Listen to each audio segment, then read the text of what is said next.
Let's get across today's news. Sky News host Chris Smith and Darwin Bureau Chief Matt Cunningham joining me now. Gents, we'll get into all the budget hurly-burly in a moment, but let's go to question time today and the vexed issue of energy. Now, there's no doubt in my mind energy prices are going to be the albatross around this government's neck come the next election. And rightly or wrongly, I think the fiercest criticism is going to come from voters. So how's this response from Energy Minister Chris Bowen today? Speaker, I can confirm that the Australian Energy Regulator is advising ministers, federal and state, that the energy market and energy prices continue to be under pressure because of the war in Ukraine.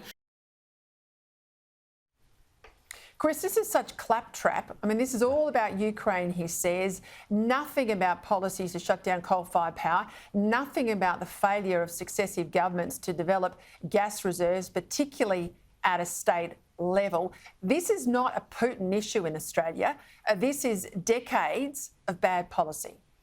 Because it doesn't take any more cost to get gas or coal out of the ground right now. It costs the same as it has before the war in Ukraine. He is not only deluded, Chris Bowen, he is dangerous. I always thought that if he got any kind of promotion above the arts portfolio, we'd all be goners. And now look what he's doing with climate change. At the end of the day, we've got a situation where that particular party for 10 plus years have demonised gas and coal so much that when they get into power, they put all their eggs in one basket and this is the price you pay. And what happens? The only thing they can guarantee, I heard Ted O'Brien in Parliament this afternoon, Peter, a brilliant piece of oratory, just explaining where this goes. This goes to blackouts and higher prices because they haven't worked out how to transition. They don't know when you can transition, and we're going to cop it.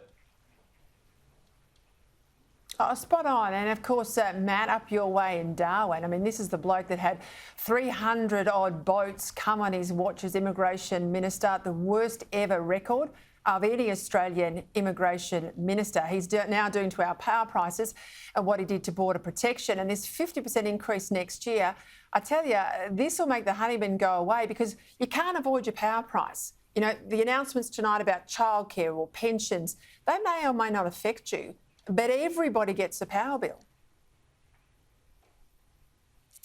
Well, that's true, Peter, but as to the question as to whether this means that the honeymoon's over, I think it depends on a couple of things. One, it depends on the media. I think Chris Mitchell made a good point in his column in The Australian yesterday that on this issue of climate and energy, it's one that the media tends not to prosecute. And in fact, it's one where the media tends to often take the line of the activists. So is the media going to prosecute the government if we see those power prices go up, which we almost certainly will, given it had promised before the election that those power prices had come down? I think the other factor is how the opposition plays this. Let's go back to before the federal election. You had Matt Canavan out there saying net zero is dead in Europe.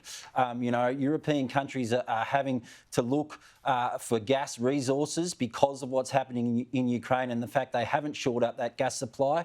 But there were few in the coalition who were backing him. So is the opposition going to be out there prosecuting this case in the lead up to the next federal election, that if those power bills are going up, it's because of the result of Australian government policy?